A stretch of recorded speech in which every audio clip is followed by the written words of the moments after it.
and my cord. But anyway. You guys have spent way too much time with each other. We had way too much time We had a together. very yummy lunch, and now the endorphins are happening. So we went to, it's definitely that. I didn't eat the whole day until so we had Manouche. Manouche. Guys, Lie. Manouche Stellenbosch, check it out. We spoke about Check what it you ate out. earlier today. But what I actually ate, what I started my day with. What did I start my day with, Neil? Don't judge me. I'm not judging you. Was it that You caramello bear thing? Oh, that's yours. He offered me and I said no, which he felt then bad, I think. Dude, I walked around the gym and everybody didn't take a Lamington. I opened up a pack of Lamingtons that were in there from Sunday. They're a little bit old, actually. And no one wanted them. Even the teachers didn't want them. Just by the name. I was like, she's definitely going to take one. No, I'm like borderline diabetics saying no. God's like, I'm fine. Probably shouldn't have offered her. Please don't watch the podcast. Dealing your drugs. Alrighty. All right, let's get serious. Okay. Neil's going to kick us off because this is Neil's forte and this is why Neil's here. So no pressure. But do you know the topics out your head, Do you want? We didn't put the whiteboard. No cue cards today. No cue cards. No cue This is cards going to be a needed. particularly short episode. Okay. Well, it's... I don't know if it is my topic. I feel like it was just thrown at me and I caught it.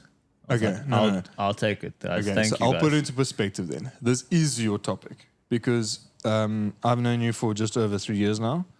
And I wouldn't say I was in a good mental headspace, but I was in a good mental headspace. And you've been around there since I've had M's, which is where things declined. And ever since then, mental game has been all that I focus on. And the first person that I talk to is you. And then there's always something positive, but Garth, just get yourself out of that game, get training. It's just simple stuff, but just do it, So, I mean, so take us through. Yeah, well, everything starts with mindset. And you have to take ownership of that and ownership of your health in your hands. And it starts in the mind. And once you can control that, then it gets easier to focus on what you can control. And that's just going to make life a lot more easier. So, a lot of people want to pass the blame onto, parents, like my genetics or my family, or, it's this person's fault, that person's fault.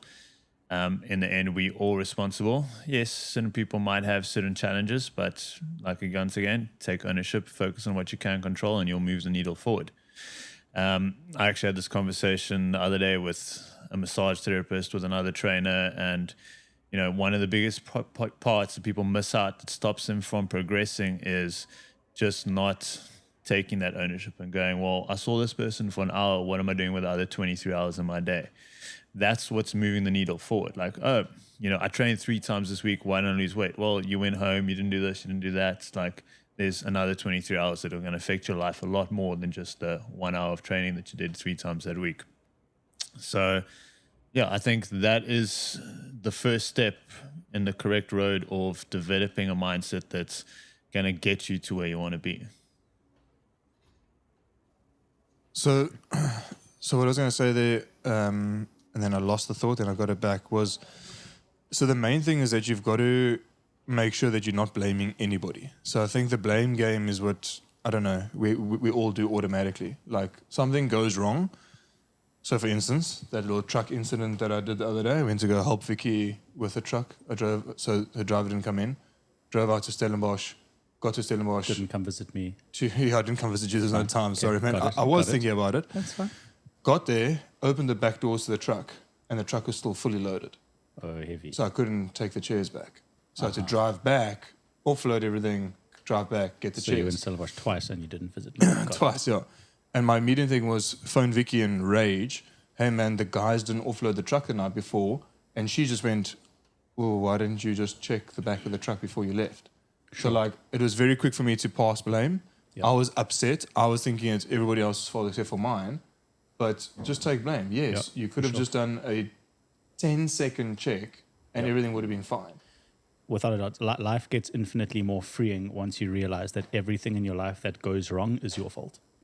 If you can take that perspective on things, you have the power to change it. As soon as you're blaming someone else, you're shifting the ability for yourself to take charge and take ownership, but you're also shifting the ability to make a difference there.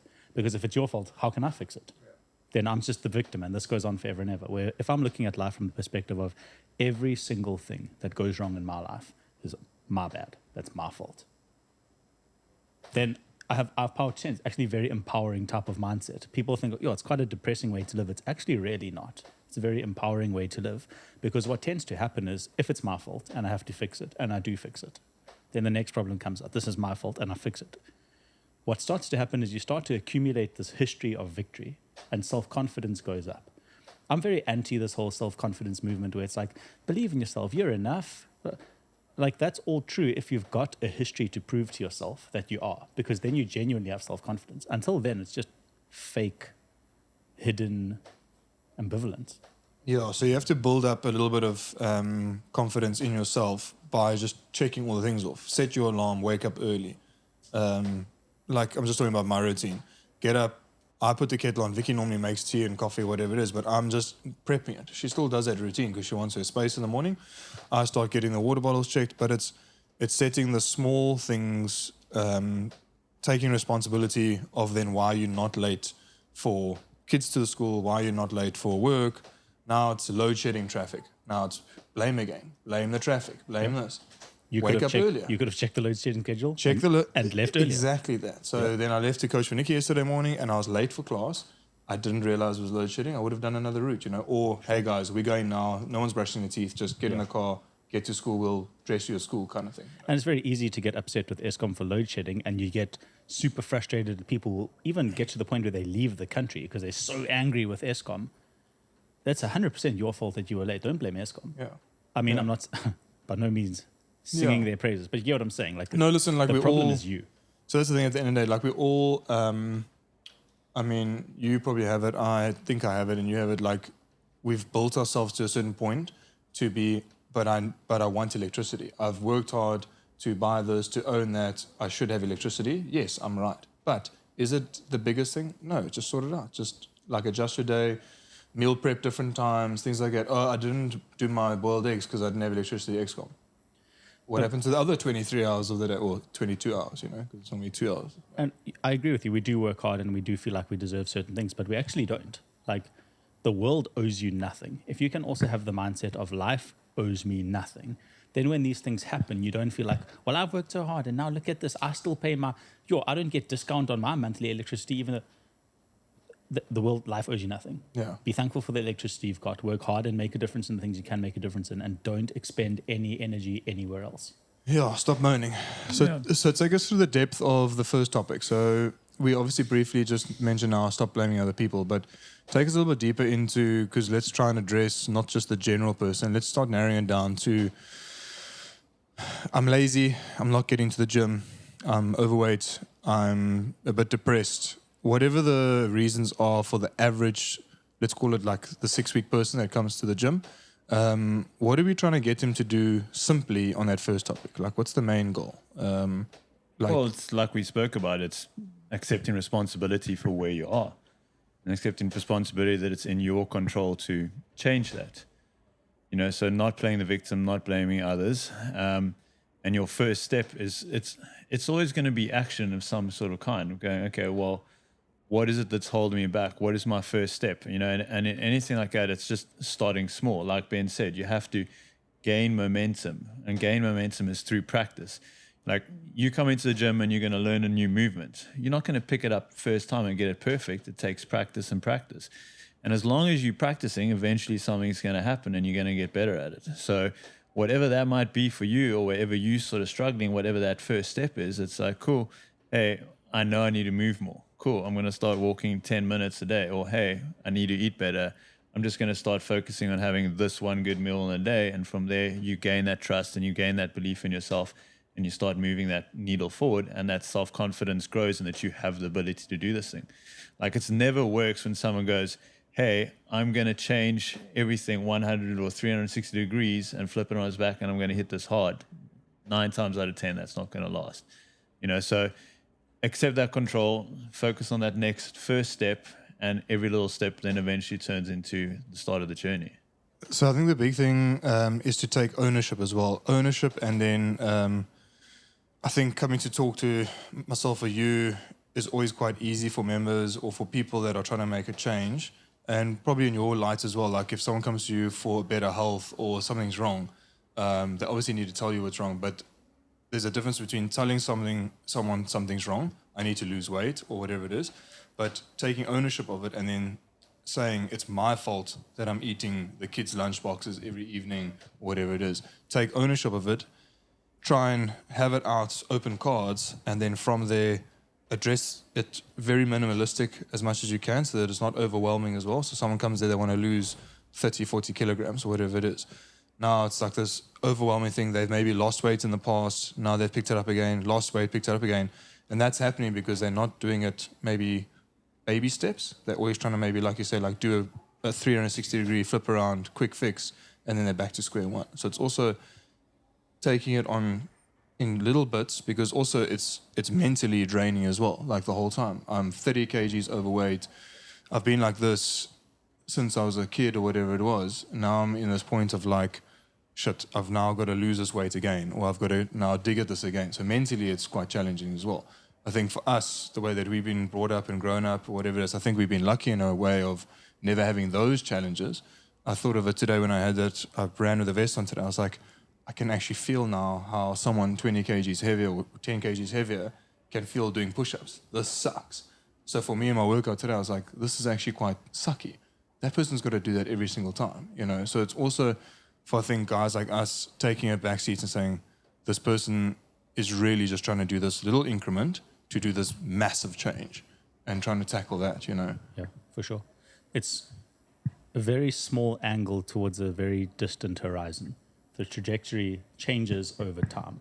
But if you steepen the angle too quickly, you fall off. So it's got to be tiny little increments, but the increments must be sustained forever. So it's not like, okay, I'm going to, let's say, do 10,000 steps today. That's the thing I'm going to change. And then in the future, I'm going to fix my diet. And then the 10,000 steps kind of falls away because now we're fixing diet. It's adding small things all the time. The cumulative effect is where the power lies with regards to mindset. It's conquering that one thing, and then it's in your back pocket. It's not like, oh, I've done it now, and now it's done. You know, I think a lot of people have that opinion where I spent all of this time and effort, and I got into shape, and now I'm in shape. Like, that's where it starts, friendo. Like, maintaining it for life is the goal. So I think as long as people are understanding that all of these small increments are being put in place, it mustn't be overwhelming because it doesn't need to be. But it takes a long time, and you need to be able to sustain all of these things forever. But I think it takes dedication every day as well to do, again, all the very simple things that are monotonous in a way. You don't want to have to cook eggs, you know, like every day. You don't want to have to wait for this. You don't want to have to wait for that and do this. But to do it, you have to just put that behind you. This is what I do normally on every single day. Like you say, 10,000 steps, making sure that I'm doing X, Y, Z. And mentally getting past that, it's not a challenge. Like I wake up, I set my alarm for 6:25, I get up, I put the kettle on, I do all these things kind of without even thinking. And before I know it, I'm living a healthy lifestyle. And now I can focus on the real challenge of whatever I'm like currently dealing with. That's the biggest kind of card. Which then is the second part, I think, which is now like, so now that I've got this done, what do I need to do now? Well, for a lot of guys, there's always a story that we're telling ourselves. Like, you know, this is, you know, how I was raised, or this is, you know, how my life is, and I can't change anything about that. And we create this story about the person that we are and how we sort of see ourselves. You know, so if you see yourself as an overweight person, and I've been like that my whole life, then there's always that excuse for you to fall back on that and sort of go, okay, this is how I am and this is how I see myself. So then those bad habits that sneak in once every while, like that's normal because that's just who I am. And we sometimes have to change that view of how we see ourselves. And that is a key aspect in terms of getting yourself to do things differently for a long period of time. You got to look at it in 5 years' time. Who's the person maybe I want to show up in the world to be as? Like, I don't want to be the person who's still doing these things that keep me where I am stuck today. And you can find someone who, you know, you maybe want to model yourself on. Or for certain people, like I was listening to David Goggins the other day in his book, and he refers himself in the third person as Goggins is when he sort of now attacks something.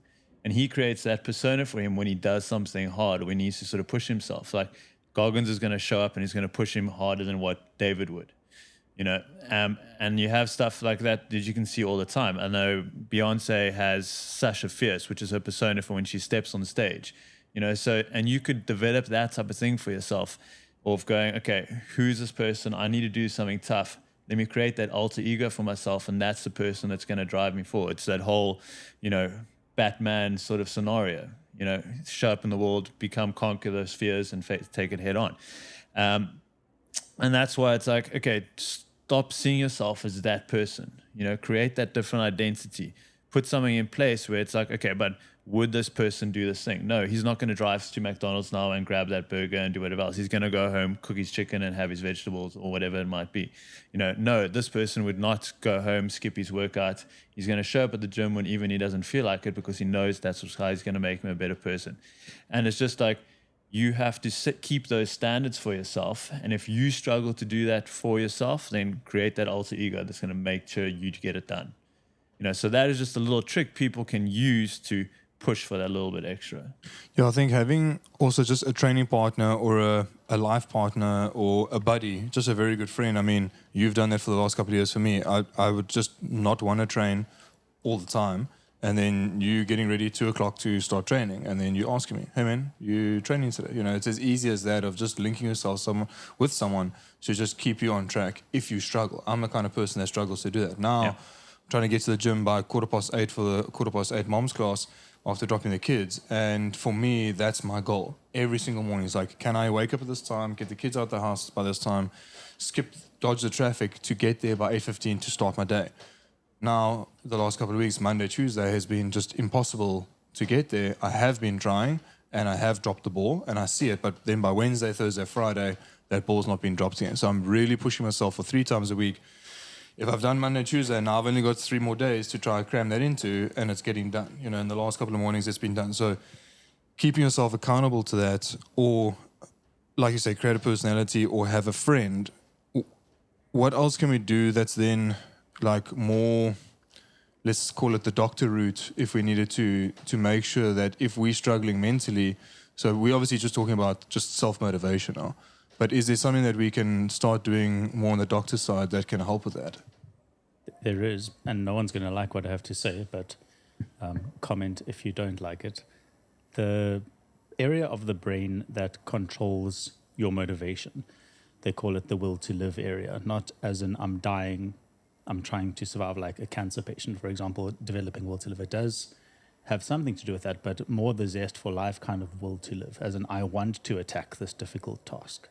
I want to challenge myself here. This is something that I feel like I can do. It's an area of the brain called the anterior mid-cingulate cortex. Andrew Huberman speaks about this a lot. It's kind of come to light in the last sort of 5 years in the world of neurobiology. David Goggins also has been a big part of this discovery.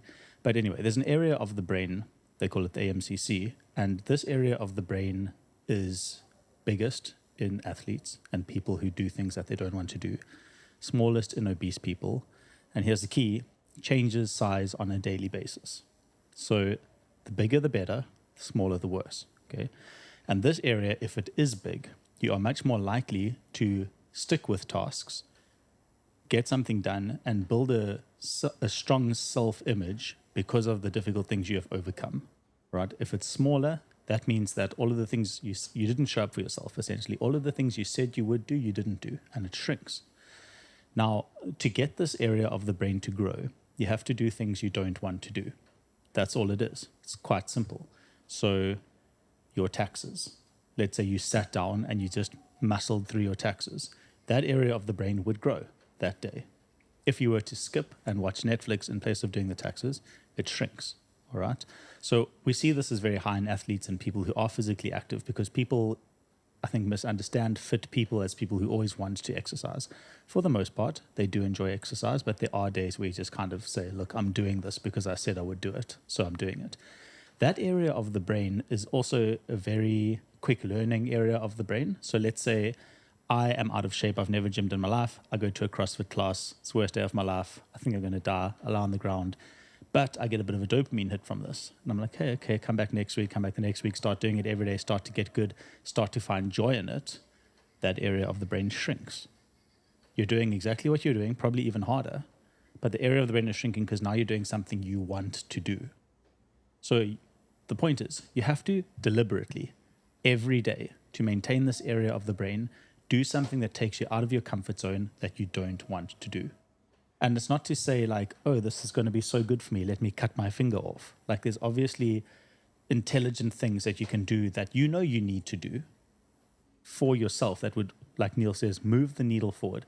Not necessarily in health. It can be in your studies, in your business, in your relationships, that difficult conversation you've been putting off. All of those things grow that area of the brain and maintain it, because every day that you don't use it, it shrinks. Every time you take the easy road out on whatever it is that you're looking at, that area of the brain shrinks, which makes it less likely for you to attack the task the next time around and more likely to back off.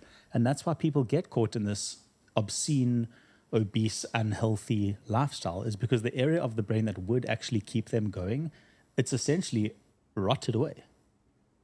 So the key is do something you don't want to do. So that's anything. Eh? So just say examples. I don't like doing the dishes, so do the dishes. Yep. You're obviously going to accomplish a task and you keep your wife happy or whatever it is. Something like reading. So I don't enjoy reading. I'd rather podcast, rather read 10 pages. Okay. And again, it's got to be, oh, I didn't read 5 pages and then I was like, it's enough, let me Instagram. It's, I set out a task to read a chapter. Yeah. I didn't let anything divert my attention until I had finished that chapter. I completed the task that I didn't want to complete. Okay, so it's trying to be task-orientated, like me. I'm setting myself for minimum of 3 sessions a week. That is it. If I get that, it's like, okay, I've made sure that I got that day. And I mean, the training isn't bringing joy to what I'm doing. I mean, I've been training all my life, whatever it is, for rugby and things like that. I'm not enjoying doing the CrossFit workouts, but it's a task that I'm setting out. I'm getting training in because I know it's putting me into a better space mentally, obviously physically, but mentally I'm ticking off these things. I was going to ask Neil something there just with that. One thing I'll just quickly add before you can give it some thought, what you were going to ask Neil, is when we look at elite athletes, a nice example would be marathon runners. There's a place for mental strength that comes in, as in the body gives up before the mind. And even though you feel like you're totally exhausted, you feel like you can't possibly take one more step, people who are mentally strong can push themselves through. So that whole idea of the body follows the mind. What we've also found in neuroscience now is the mind follows the body. So let's say I really just don't want to go and exercise, but I just force my body to go and do it. Eventually the mind gets into this routine of, because of the dopamine and serotonin responses, I actually want to go and do this. So you can actually flip the script on that idea of, when I'm physically done, I can push myself because I'm mentally tough. You can do the opposite. You can actually build mental toughness by just doing something physical. So when you're in that space of, I really don't want to train, I really don't feel like doing X or Y, Z, whatever it is that it is, it doesn't have to be a big deal. Just move your body towards that. Just, even if it's the worst performance of your life, whatever it is, start. The mind catches on, and that dopamine then starts to become this self-fulfilling cycle of, I want to now do this because I did enjoy it the last time. I think that's where guys get to the gym and they realize that after, let's call it like 3 or 4 weeks of just getting there, that they're like, oh, this is actually easy. And then they start showing up a little bit more often. I've got a couple of members like Lindsay that's like super on track. Lindsay that came to see you. And then Adrian as well, he came back from being off from like CrossFit for like 2 or 3 years. And I mean, he's not in class. He'll just be sitting on the bike. Like just, it's like Max Culls. He's just sitting. And I'll look at him, I'm like, he just smiles. He's just there because for him, it's getting away from work, turning off being there. He's done CrossFit before. He's done these things. For him, all that it is right now is show up, get through it, and tick it off for the day to make sure that he's on track, Completely lost track of that question. But take us into that third element now, because obviously we spoke about now the second element being buddy up, give yourself a personality, give yourself something to kind of see yourself as, to tackle something. I do that often. What I do is I think of, it's stupid, but I think of really sad things.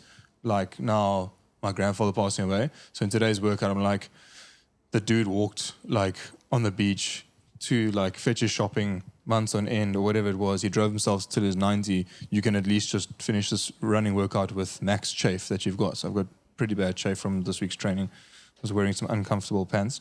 But yeah, I was asking the guys at the gym this morning, anyone got some Vaseline? For my Guys, chafe? there's this stuff called ass magic. Holy God, Really? get you some ass magic. I'm telling you, it'll change your life. Where do you buy this from? magical. Any like cycling Anywhere. shop, anywhere, literally. No. This game has it cycling shops. Okay, so Ass magic. I'm gonna TM. stock some ass magic at the gym because I went around asking Nick. I'm like quietly, Nikki, do you have any chafe cream, whatever it is? And I go over to Neil. Neil's like super busy. I'm like chasing him down. I'm like, dude, you got any Vaseline? It's like, what's going on? Yeah. So anyway, so Well, what's weird is if I just pull that out of my back pocket. All of a yeah, hang sudden, on. Or would you want some? Which color? So it takes me back. So I look at if I'm digging deep in a workout. So this morning's workout was pretty tough. Put the vest on to make it as tough as possible, whatever it is. And it was sucking, but I just think to myself, okay, cool, but yes, okay, like do this for your kids or do it for like your grandfather now, whatever it is.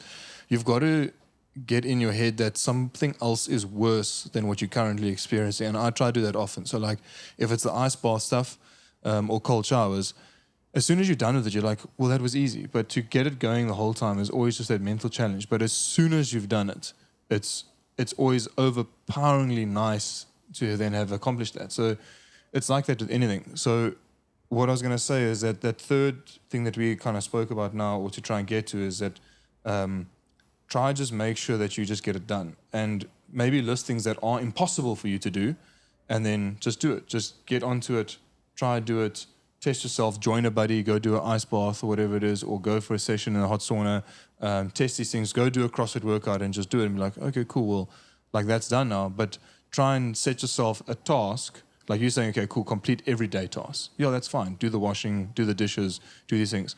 But then try and give yourself, I think, a bigger list of tasks to do.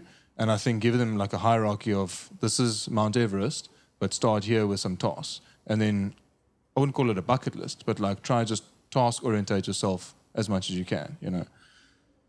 So take us through the third topic / goal for this whole mental. I mean, the other thing that most people get wrong is difference between motivation and discipline. So, I'm going to get motivated because I need to get in shape for this wedding, or I'm going on this beach holiday and I want to get in shape, or summer's coming around. So people get motivated for these short-term things. What happens when that beach holiday is done or that wedding's over? Now what? Do you go back to where you were before because now you don't have that motivation? So those things might be cool to give you a little bit extra every now and then, but at the end of the day, like, we want to get in shape, we want to stay in shape, we want to be fit and healthy, you know, for the rest of our lives, not just tomorrow or next week and then we go back to normal. So we need to find where not just that motivation is, but how do you develop that discipline? All right. And like Ben said earlier, you got to earn that through doing those daily tasks. And we start off small. So if you can't do something 9 out of 10 times today, that means you're not going to do it for the rest of your life, because you need to start off small. Can I do this daily? Yes. And you're going to start there. What you might be willing to do today is going to change maybe a year from now. Like, you're going to go, okay, cool. I have 3 teaspoons of sugar in my coffee. I know I shouldn't have that. Don't try to go to 0. Just take 1 away. Today, that's cool. I know I can commit to that, all right? A month from now, you're down to 2. A month later, you're down to 1. A month later, you're done. You're not having any more. Go to the next thing. All these little bits add up to get to developing that self-belief in yourself. And those small steps make the big steps seem easier. So it's going, okay, cool. Let's aim at the small thing, get it done. I'm doing that daily, move on to the next thing. I didn't get to where I am today with my health, fitness, and these habits that I've developed by doing it all in, 2 months. Over time, you do different things. Like, I used to do things back in the day. Like, I used to have Rice Krispies for breakfast with milk and whatever else. Haven't had that in a couple of years, because through time I go like, okay, this doesn't serve me anymore. I want to try to be better in this aspect. Let me take this little thing and turn it around. Find something better that I can use for that. And it's finding those small things little bit by little bit, and eventually that discipline comes in and your lifestyle has turned around, and that lifestyle now serves you to get to the goals to where you want to be. So there's two things there. So the quick fixes don't work, and we know this over and over and over, which is where I've almost adapted the products with Fitbox as well, is that we used to do 6-week challenges, like quarterly or whatever it was. So people were like, ooh, 6-week challenge. I need something to push me to obviously fix something. And that's cool. We actually run our challenges now ongoing. We don't have a start and an end date. You sign up, we offer you the 6-week option. It's a 6-week challenge for yourself, but it's actually the way that we start you on now to just make it a process. It's not a quick fix. In that 6 weeks, it's not a goal to lose 4 kilograms or whatever it is. It's actually, what are you doing? We analyze it, and then it's like, okay, we're fixing one thing, and let's just make it super easy. Let's fix this, you know. I've got guys that are now on the challenge, smoking, drinking, he's vaping, so he's trying to quit smoking, so now he's vaping. So he asked me for the Alan Carr book, and I said, oh, I've got it here. He's like, no, there's an Alan Carr book for vaping. So I'm like, okay, well, that's interesting. I didn't know that. Well, let's get that on the hands as well to try and get this guy to do baby steps. But he's got so many things to try and fix that we're not going to fix it in 6 weeks. But if I can attack one thing that he wants to fix, and I can attack that hard with him and try and make it easy, then we're going to fix that, you know. So making sure that that's the easiest thing then to try and do. Now I lost the second thing I was going to say. I really liked what Neil said about when he was talking about the Rice Krispies, of how that no longer serves him. Because if you're looking at the things that you're doing as something that serves you, rather than this terrible suffering that you have to do, and now, oh, it costs me so much effort and I don't want to do this, and flip the script as in, I'm doing things that serve me. I'm doing this for me.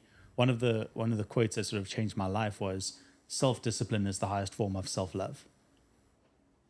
If you're looking at being disciplined, it's for you. Like, all of this effort you're doing, you're building yourself. It's like the idea of like not renovating a rental. You know, this is your house that you get, and everything that you get to do, even though it's hard, it's for you. It's for your long-term health and your mental well-being, and to raise your stature in the world and in society. It's a thing that serves you, and you get to do these things. Self-discipline, if you can flip it from, yes, this is so cuck, I just don't feel like this, to this is something that I don't feel like doing, but I'm investing in myself in the most positive way possible. Somehow you get to this point where it's like, actually, I want to do this. For example, I had a terrible night's sleep last night, so I didn't get up and run this morning. But the whole day it's been on my mind of, I can't wait to get to that run. Like, I've got stuff I have to achieve today, and I'm going to get through that. But this run is something that pushes me towards where I want to go. And I'm looking forward to it. And it's going to be like 40 degrees tonight. And that's my bad. I could have done it this morning. I didn't, because I didn't sleep well.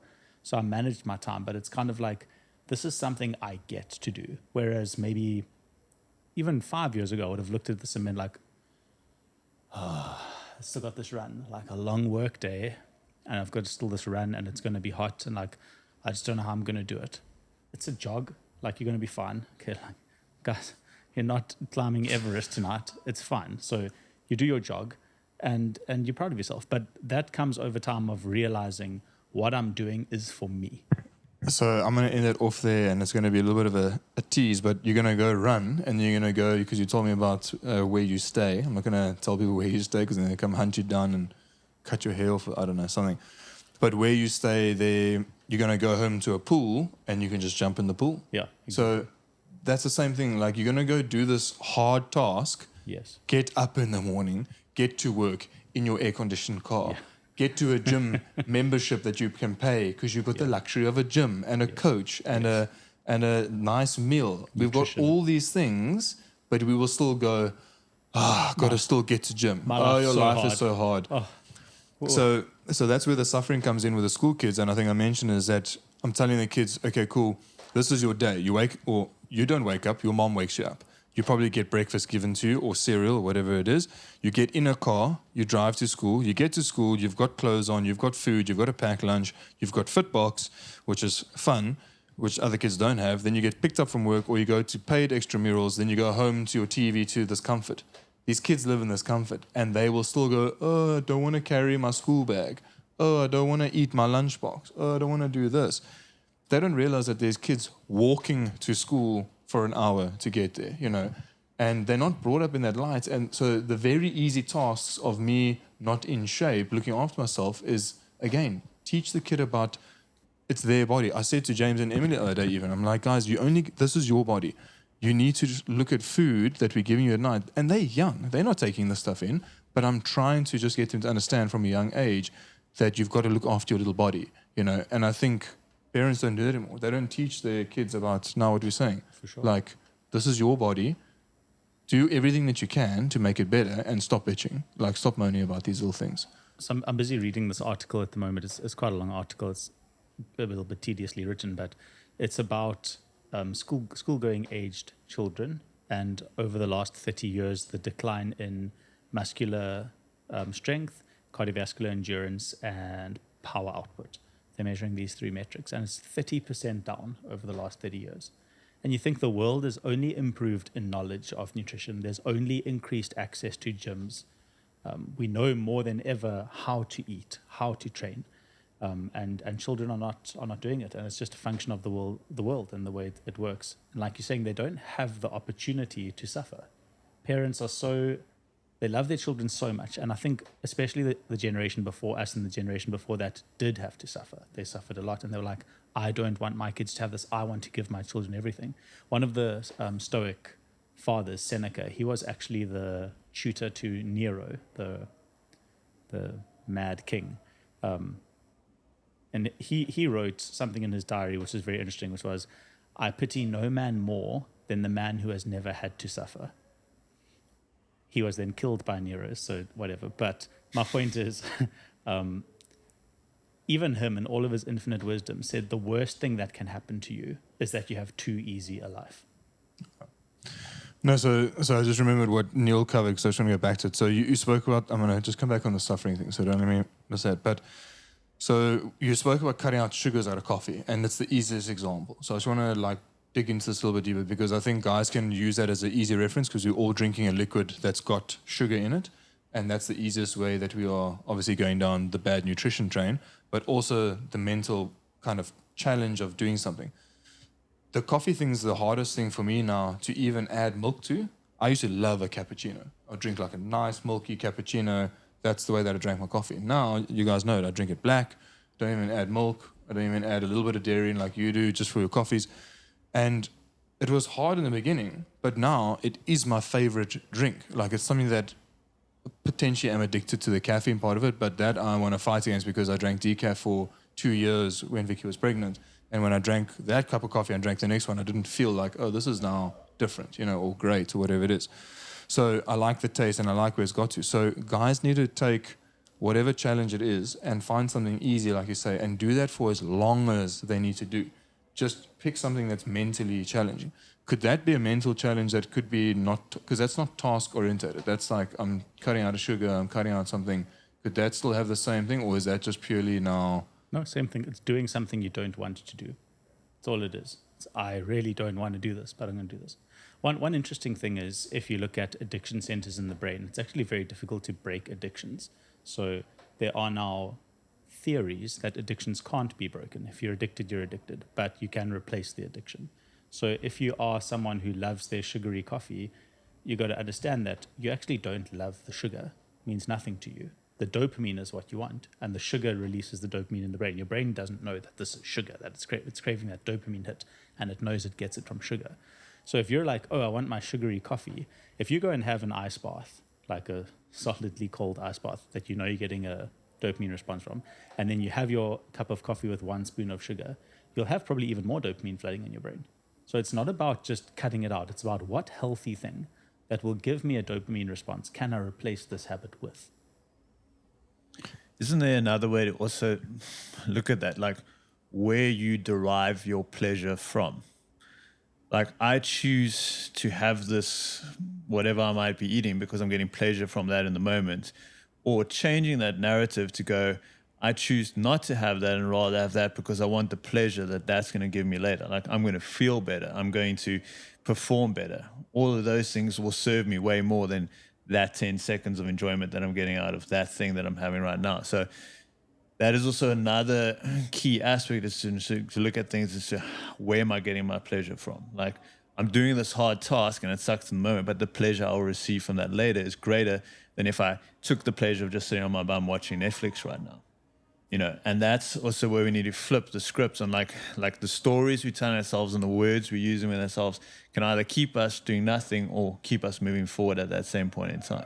I think you've got to do that. That's a topic that we speak to a few people on. We were chatting the other day to the lady, and obviously the whole time or their whole life they've been a bit overweight.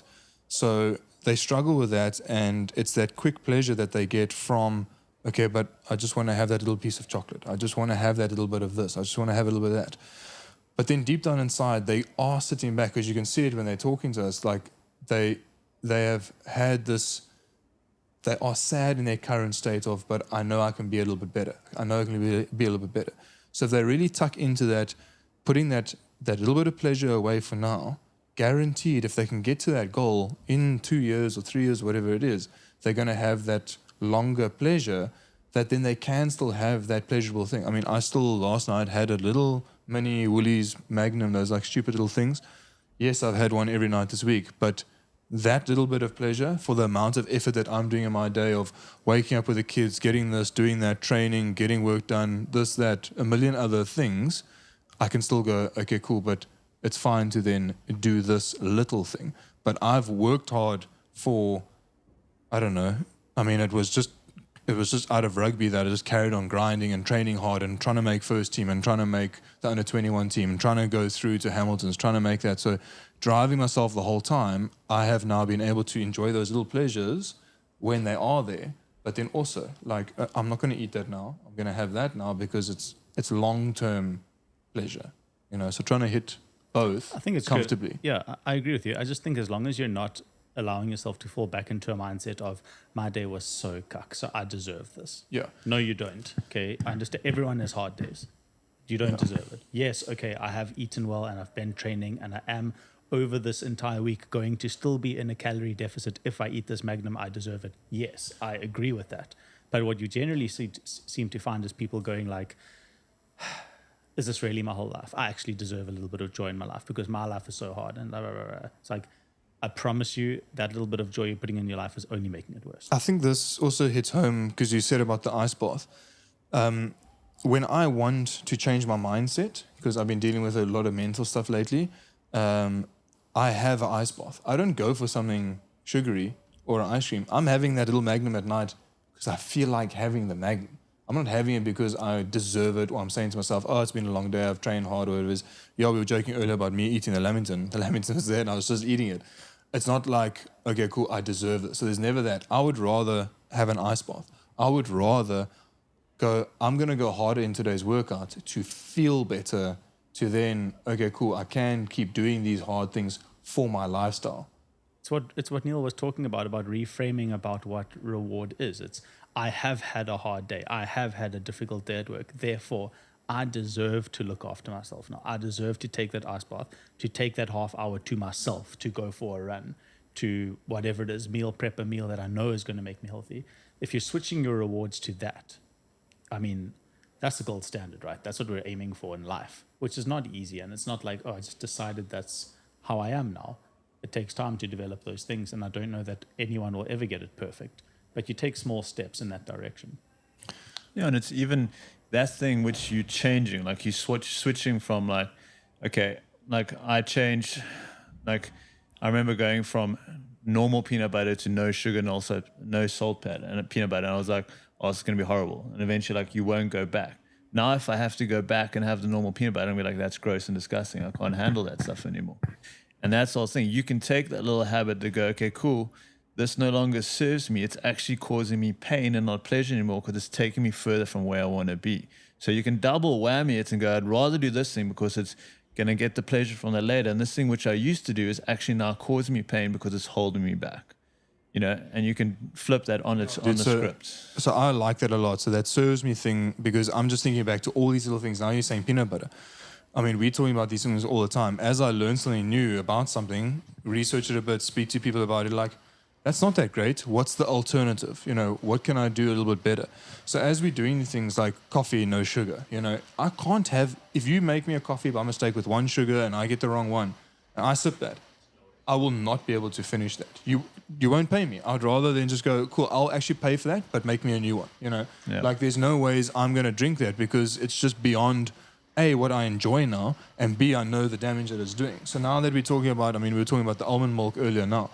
It's a very simple thing. I've been adding almond milk back in because I'm trying to cut out dairy because dairy makes the phlegm in my body just inflame and it's just spitting and coughing and spewing and I struggle with my sinus.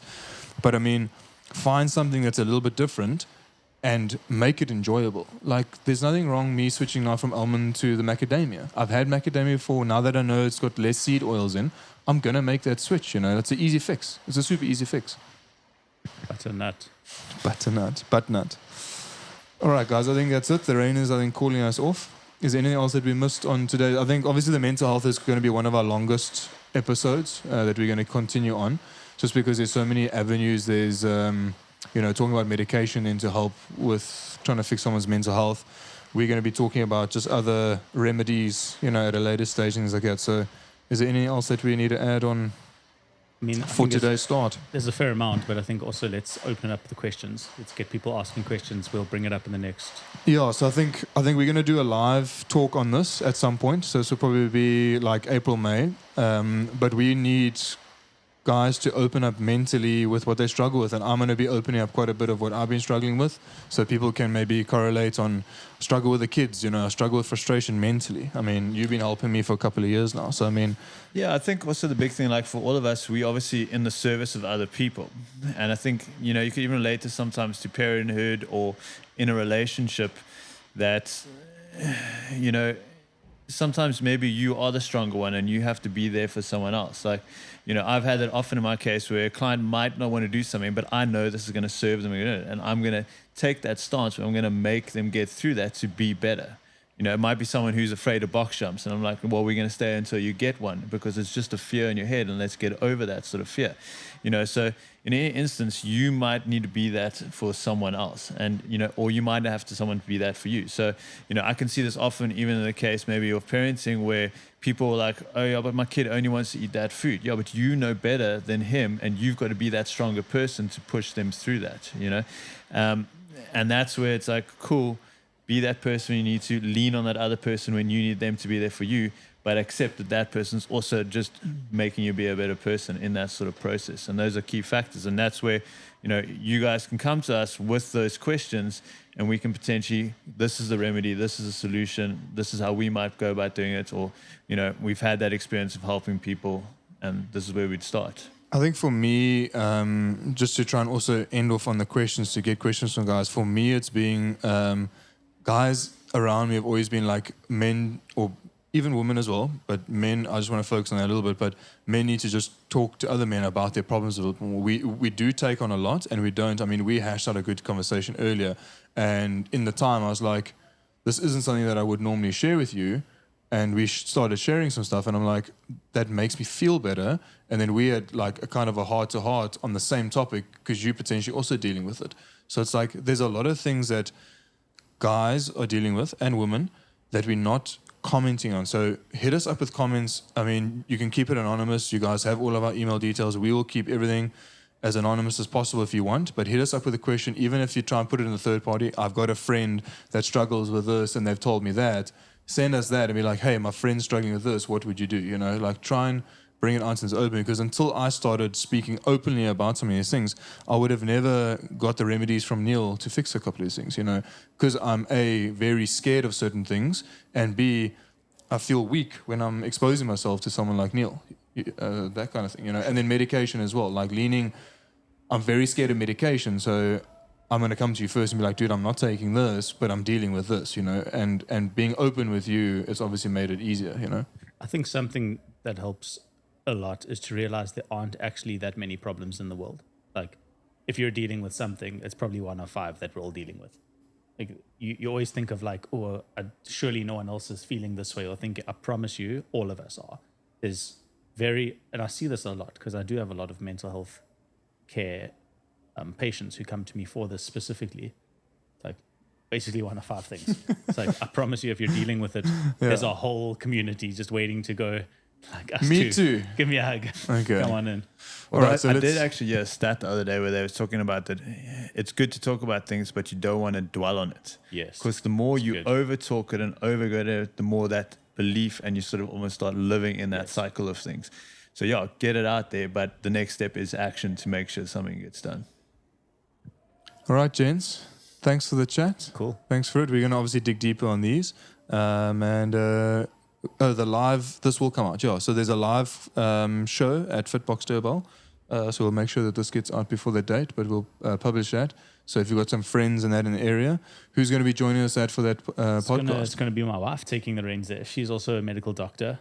She's got a special interest in females with regards to women's health outside of mainstream medicine, particularly with regards to training and nutrition and how to structure nutrition and training around different times of your period cycle, or if you're postmenopausal, or I'm not the authority on this topic by any means, but she most certainly is.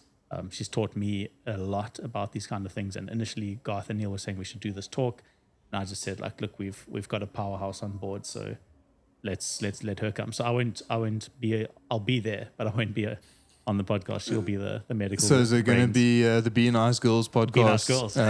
Can she wear her hair like you so we can? I'll ask. Okay, I'll make so that we'll try to request. dress it up that it's actually you, but it's the woman version of you. I paint like a beard or Listen, but you'll be in the crowd then at least, Definitely. or I'll be and there. then maybe asking questions or making sure that we're asking the right questions. We'll obviously just try and hit the right questions because we've got all the women shouting at us, but ask this, ask So that. many women. you don't, So many women you don't shouting. know my wife. She's already got the right questions. Okay, so we just need to sit there and look pretty, and then she'll just tick off the list. She's even got that covered. Okay, so that's next Saturday. I think it's the 9th of March. So we'll make sure that we get this little splurge out, and then so that's going to be on just women's general health. There's nothing sure. specific. It's going to be coming down to questions. We've got questions already, and she's obviously got a bunch of things to go through. Sure. So just come down and ask live questions. We're going to do a Q&A, so we'll probably talk for a bit again and then do some Q&A. Yeah. So yeah, Cool. lekker. Look forward to it. Thanks, guys. Sweet.